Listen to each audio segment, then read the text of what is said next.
Friends, நம்ம இந்த வீடியோல பார்க்க போறது என்னன்னு பாத்தீங்கன்னா TNPSC யோட previous year questionல reasoning topic பார்க்க போறோம்.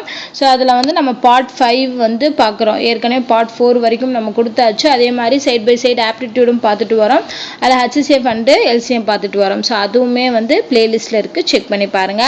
சோ இன்னைக்கு ஒரு ஃபர்ஸ்ட் கேள்வி என்னன்னு பார்த்தீங்கன்னா பிளட் ரிலேஷன்ல இருந்து கேட்டிருக்காங்க. ஸோ இந்த மாதிரி கொஷின்ஸ்லாம் ரொம்ப ஈஸியாக போடலாம். அவங்க என்ன ஆர்டரில் கொடுத்துருக்காங்களோ அந்த ஆர்டரில் நம்ம ஃபேமிலி ட்ரீ வரைஞ்சாலே அது என்ன ரிலேஷன் அப்படிங்கிறத கண்டுபிடிச்சலாம். ஸோ இங்கே பாருங்க, இஃப் ரமிளா சேஸ் ராகவிஸ், நான் தமிழ்லேயே சொல்கிறேன்.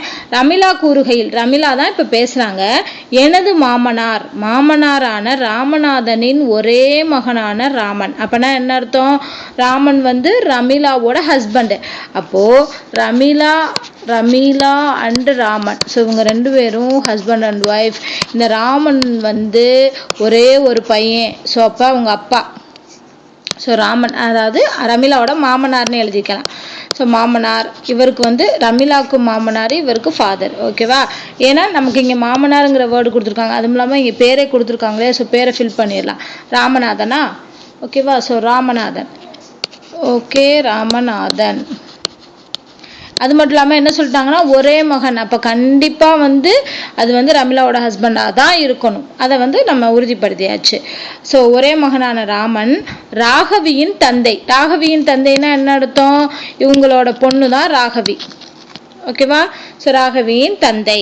அடுத்து ரமணி வந்து ராகவியின் சகோதரி என்றால், ரமணிங்கிற இன்னொரு பொண்ணும் இருக்கு. ஏன்னா இவங்க ரெண்டு பேரும் சிஸ்டர்ஸ்னா, அப்போ ரமிளா அண்ட் ராமனுக்கு ரெண்டு பொண்ணுங்க, ரமணியும் ராகவியும். சகோதரி என்றால் ரமணி ராமநாதனுக்கு என்ன உறவு? ரமணி ராமநாதனுக்கு என்ன உறவுனா அப்பாவோட அப்பா. ஸோ அப்போனா தாத்தா வரணும். ஓகேவா? இல்லைன்னா எப்படி கேட்பாங்கன்னா ராமநாதனுக்கு என்ன உறவு அப்படின்னா ராமநாதனோட பேத்தி தான் ரமணி. ஸோ ஆன்சர் இதுக்கு கிராண்ட் டாட்டர். ஓகேவா? ஸோ கிராண்ட் டாட்டர் அல்லது பேத்தி. இது ரொம்ப தெளிவாக கொடுத்துருக்காங்க. இங்கே வந்து ஒரே மகன் அப்படின்னு கொடுத்ததுனால தான் நமக்கு இங்கே கன்ஃபியூசன் இல்லை. இப்போ வெறும் மகன் மட்டும் கொடுத்துருந்தாங்க, மேபி இன்னொரு பையன் இருக்கலாம், அவங்களோட ஒய்ஃபாக கூட ரமிளா இருக்கலாம். ஓகேவா? ஸோ அது மாதிரி கொடுக்காம அவங்க தெளிவாக ஒரே மகன், ஒன்லி சிஸ்டர், ஒன்லி சன்னு கொடுத்ததுனால, ஸோ இந்த வேர்ட்ஸ் தான் முக்கியம். இது கொடுத்துருக்காங்க அப்படின்னாலே நம்ம எந்த ஒரு தயக்கமும் இல்லாமல் இந்த ஃபேமிலி ட்ரீயை கரெக்ட் பண்ணிடலாம். அடுத்த கொஸ்டின் பாருங்க. ஸோ இதில் வந்து பார்த்தீங்கன்னா ஏபிசிடியில் ஏக்கு இசட், பிக்கு ஒய், சி எக்ஸ், இப்படி இந்த மாதிரி போட்டிருக்காங்க. அதாவது என்னன்னா ஏபிசி டி ஸ்பேஸ் விட்டு எழுதிக்கலாம், ஏன்னா நம்ம ரிவர்ஸில் வேறு ஃபில் பண்ணணும் இல்லையா? So ABCDEFGHIJKLMNOPQRST UVWXYZ. என்ன பண்ணியிருக்காங்கன்னா திருப்பி இங்கே ரிவர்ஸ்லேருந்து எழுதியிருக்காங்க ஏ பி. புரியுதா? அப்போ தான் உங்களுக்கு இசட்ஏ ஒய்பின்னு வரும். ABCDEFGHIJKLMNOPQRSTUVWXYZ. இப்போ வந்திருக்கா AZBYCX அப்படிலேருந்து YBZA வரைக்கும். அப்போ என்ன பண்ணியிருக்காங்கன்னா ஃபர்ஸ்ட் ABCD எழுதிட்டு ரிவர்ஸ்லேருந்து எழுதி அதை ரெண்டையும் மேட்ச் பண்ணியிருக்காங்க. என்றாவது எழுதும்போது ஆங்கில உயிரெழுத்திற்கு இடதுபுறம் அருகில் வரக்கூடிய உயிரெழுத்து அல்லாத எழுத்துக்கள் எத்தனை? உயிரெழுத்துல என்ன? வவ்வல்ஸ்னா என்ன? AEIOU. How many consonants will appear to the left of the vowels? இந்த left of the vowelsல இங்க consonant value வந்திருக்கணும். அப்படி எத்தனை letters இருக்கு அப்படின்னு நம்ம கண்டுபிடிக்கணும். எத்தனை vowels இருக்கு அப்படின்னு how many consonants இருக்குன்னு கண்டுபிடிக்கணும். ஃபர்ஸ்ட் ரைட் சைடு வந்து vowel இருக்கணும், லெஃப்ட் சைடு வந்து என்ன இருக்கணும்? கான்ஸ்டன்ட்ஸ் இருக்கணும், கான்சனன்ஸ் இருக்கணும். அப்படி இருக்கிற மாதிரி எத்தனை கான்ஸ்டன்ட்ஸ் இருக்குன்னு கண்டுபிடிங்க. ஃபர்ஸ்ட் நம்ம என்ன பண்ணலாம்னா இந்த AEIOU இருக்கு இல்லையா, அதை பிடிச்சாலே நம்ம கண்டுபிடிச்சலாம். ஏ இருக்கு, ஆனால் லெஃப்ட்ல வந்து கான்சனன்ட் வரல, அப்போ இது வராது. அடுத்து AE I O, ரெண்டு ஓ இருக்கு, U இங்கே ஒரு I இருக்கு, அதே மாதிரி இங்கே ஒரு E வரும், யூ வரணும். யூ இங்கே ஒரு யூ இருக்குது, இங்கே ஒரு யூ இருக்கா, இங்கே ஒரு யூ இருக்குது. ஓகேவா? ஸோ இதெல்லாமே கான்சனன்ட். இப்போ வவ்வல்ஸ் இப்போ செக் பண்ணி பாருங்கள். இந்த வவ்வல்ஸுக்கு முன்னாடி கான்சனன்ட்ஸ் இருக்கா? இருக்கா. அப்போ இது ஒன்று எடுத்துக்கரலாம். அடுத்து இந்த வவ்வலுக்கு முன்னாடி கான்சனன்ட் இருக்கா? எடுத்துக்கரலாம். இந்த வவ்வலுக்கு முன்னாடி கான்சனன்ட்னா என்ன? AEIOU இல்லாத மற்ற லெட்டர்ஸ். அப்போ இதையும் எடுத்துக்கரலாம். நம்ம ஓக்கு முன்னாடி எல் இருக்குது, அப்போ அதை எடுத்துக்கரலாம். ஓக்கு முன்னாடி எம் இருக்குது, அதையும் எடுத்துக்கரலாம். ஐக்கு முன்னாடி ஆர் இருக்குது, அப்போ அது வவ்வல் இல்லை, அப்போ எடுத்துக்கரலாம். இங்கே பாருங்கள் யூக்கு முன்னாடி இங்கே என்ன இருக்குது? ஜி இருக்குது, அப்போ இந்த யூவையும் எடுத்துக்கரலாம். அடுத்து ஈக்கு முன்னாடி வி இருக்குது, அதையும் எடுத்துக்கரலாம். பிக்கு முன்னாடி ஒய் இருக்குது, அதையும் பி இல்லை, பி வராதுல்ல, இது தேவையில்லை. அப்போ 1 2 அதாவது ஃபஸ்ட் இருந்து ஆட் பண்ணுவோம். 1 2 3 4 5 6 7 8. இன்னும் ஒன்று விட்டுட்டோம். எங்கே இருக்கு? IJKLMNOPQR.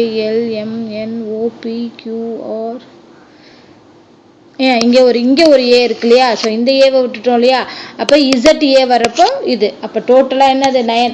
ஏன்னா வவ்வல்ஸை வந்து 2 டைம்ஸ் வந்திருக்கு. இப்படி கனெக்ட் பண்ணி பார்த்தோம்னா வவ்வல்ஸ் வந்து 2 டைம் வருது இல்லையா? ஏன்னா ரைட் சைட்லேருந்து நம்ம ABCD போட்டிருக்கோம், லெஃப்ட் சைட்லேருந்து FGHT போட்டிருக்கோம். அப்போ 5 5 10 லெட்டர் வரணும். இந்த 10 லெட்டரில் ஒன்றே ஒன்றுக்கு மட்டும் இல்லை. ஏன்னா ஃபஸ்ட்டு இருக்க ஏக்கு மட்டும் என்ன ஆகுது? முன்னாடி கான்சனன்ட் இல்லைன்னா மிச்சம் எத்தனை இருக்கணும்? 9. அப்போ 9க்கு முன்னாடியும் கான்சனன்ட் தான் வந்திருக்கும் அப்படின்னு சொல்லி டோட்டல் 9 நம்ம ஃபிக்ஸ் பண்ணிடலாம். ஸோ இது நமக்கு தெரியாதுங்கிறதுனால தான் நம்ம செக் பண்ணி பார்த்தோம். ஓகேவா? என்ன பண்ணியிருக்காங்கன்னு பாருங்க. ABCD அப்படிங்கிறதுக்கு பதிலாக BDFHன்னு எழுதியிருக்காங்க. அப்பனா then what will be written as MNOP? இங்கே கொஸ்டின் வந்து ட்விஸ்ட் பண்ணி கேட்டிருக்காங்க. நம்ம என்ன நினச்சிருக்கோம்?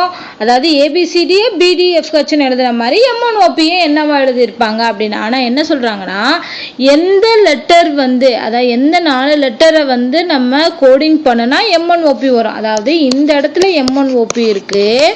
ஸோ இங்கே மேலே உள்ள அதை டிகோட் பண்ணாமல் அதுக்கு என்கோட் பண்ண சொல்லியிருக்காங்க. ஓகேவா? ஸோ இங்கே பார்த்தீங்கன்னா என்று எழுதப்பட்டால் எது MNOP என எழுதப்பட்டிருக்கும். ஓகேவா? ஸோ இங்கே வந்து MNOP வந்துச்சுன்னா இங்கே என்னவா இருந்திருக்கும்னு கேட்டிருக்காங்க.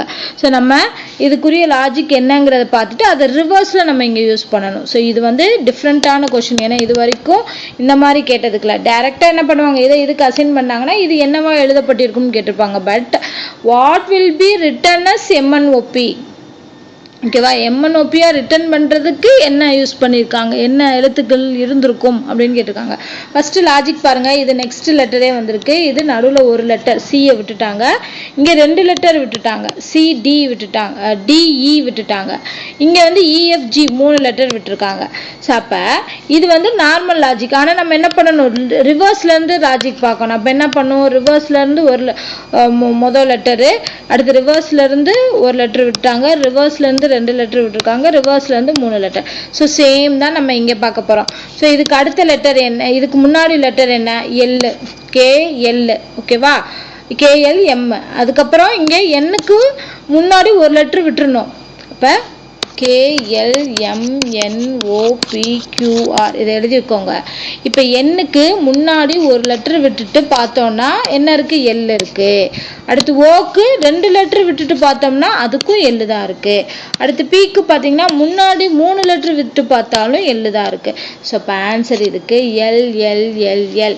நார்மலாக நீங்கள் MNOPன்னு எடுத்துக்கிட்டீங்க அப்படின்னா என்ன வந்திருக்கும்? எம்முக்கு அடுத்து எண்ணுக்கு 1 விட்டா P, 2 விட்டா Q, அடுத்து 3 விட்டா Sன்னு இந்த மாதிரி வந்திருக்கும். NPQSன்னு வந்திருக்கும். ஆனால் அது தப்பு.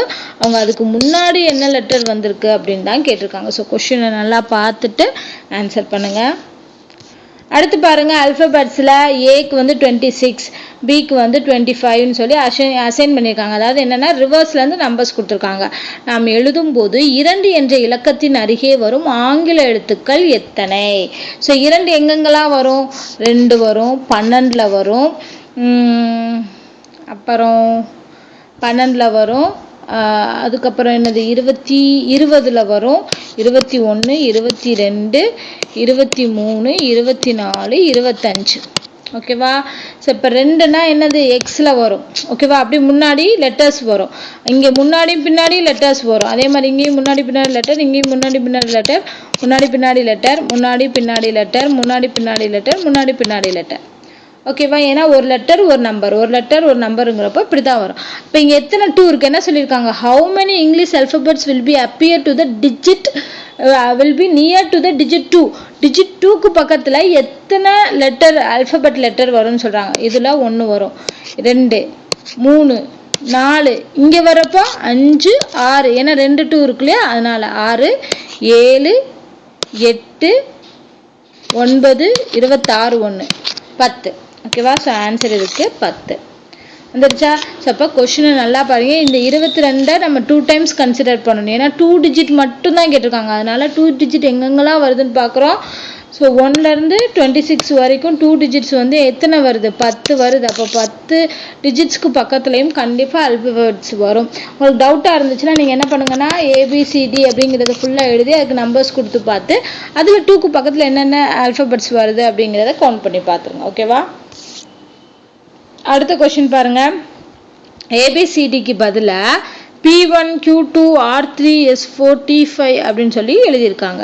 ஸோ இப்போ இங்கே என்ன எழுதியிருக்காங்களோ அதை நம்ம அப்படியே எழுதலாம். ABCDE.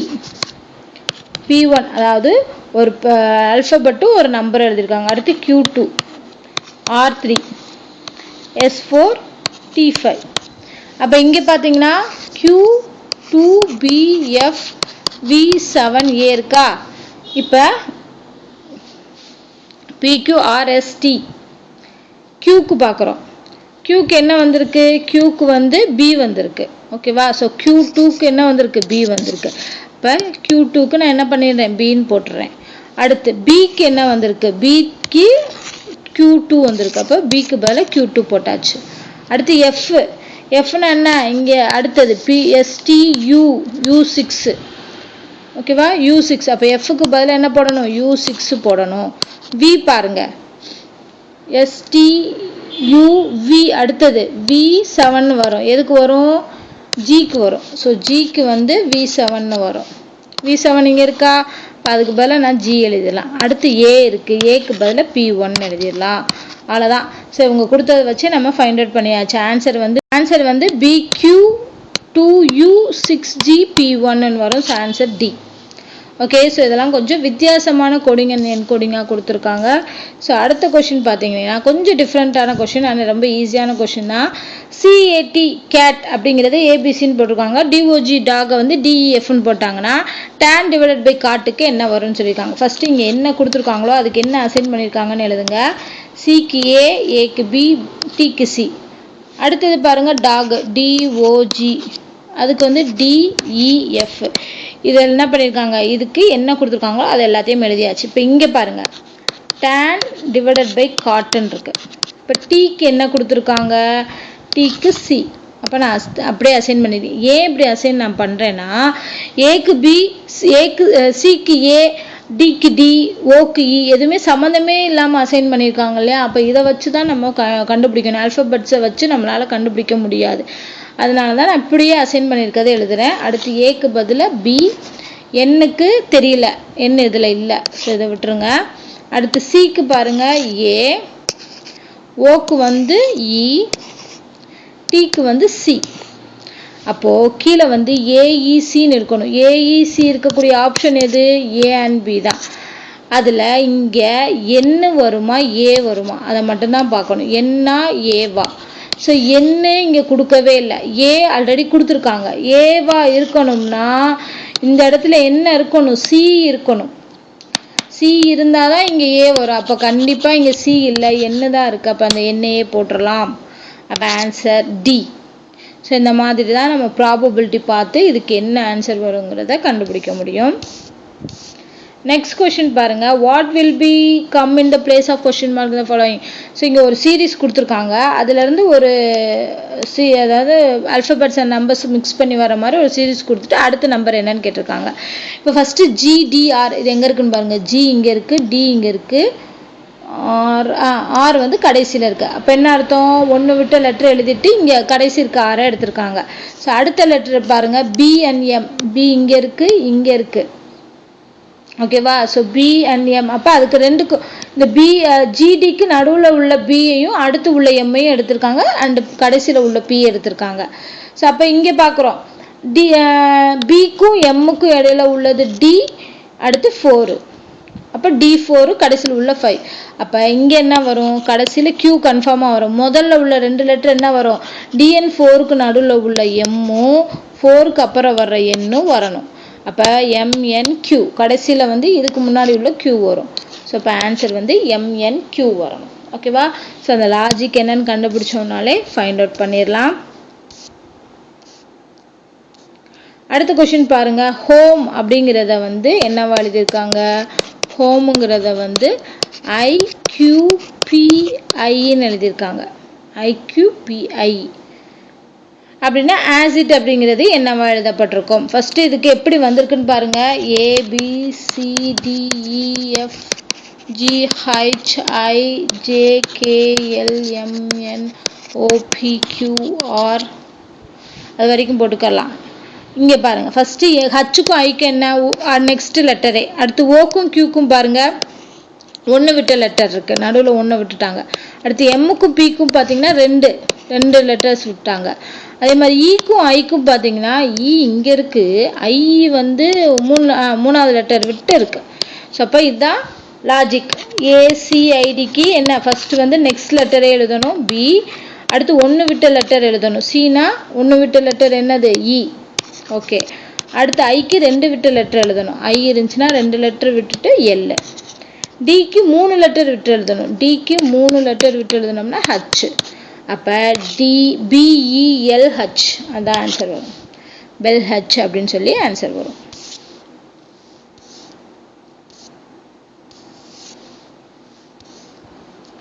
அடுத்த கொஸ்டின் பார்க்கலாம். ஒரு குடும்பத்தில் ஒரு குடும்ப தலைவர், அவருடைய மனைவி, 2 மகன்கள் மற்றும் அவர்களுடைய மனைவிகள் உள்ளனர். மனைவிகள் உள்ளனரா? Family has a man and his wife, their 2 sons and their wife. 2 மகன்கள் மற்றும் அவர்களுடைய மனைவிகள், பையனோட ஒய்ஃப்ஸ். ஒவ்வொரு மகனுக்கும் 2 மகள்கள் உள்ளனர் எனில் அக்குடும்பத்தில் உள்ள பெண்கள் எத்தனை பேர்? ஃபர்ஸ்ட் அவங்க அப்பா அம்மா, ஒரு family has a man and his wife, ஒரு மேன் அண்டு அவரோட ஒய்ஃப், இவங்க 2 பேர் இருக்காங்க. இவங்களுக்கு 2 சன் இருக்காங்க. இவங்களோட 2 சன் எடுத்திருக்கோம், 2 சன்னு. ஓகேவா?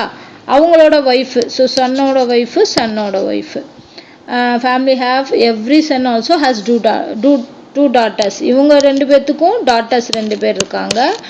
இவங்க 2 பேர்த்துக்கும் டாட்டர்ஸ் இருக்காங்க. இப்போ இவங்களில் எத்தனை லேடிஸ் இருக்காங்க, ஃபீமேல்ஸ் எத்தனை பேர் இருக்காங்க? இவங்க ஒன்று ஃபீமேலா, இவங்க ஒன்று, இவங்க ஒன்று, 1 2 3 4. இப்போ 4 6 மொத்தம் 7 பேர் வந்து ஃபீமேல்ஸ் இருக்காங்க.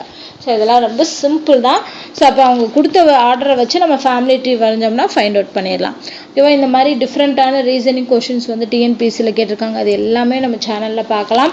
ஸோ இந்த வீடியோ வந்து உங்களுக்கு யூஸ்ஃபுல்லாக இருந்துச்சு அப்படின்னு நினச்சிங்கன்னா லைக் பண்ணுங்கள், ஷேர் பண்ணுங்கள், டவுட் இருந்தால் கமெண்ட் பண்ணுங்கள். மறக்காமல் நம்ம சேனலை சப்ஸ்கிரைப் பண்ணிவிட்டு சப்போர்ட் பண்ணுங்கள். நன்றி.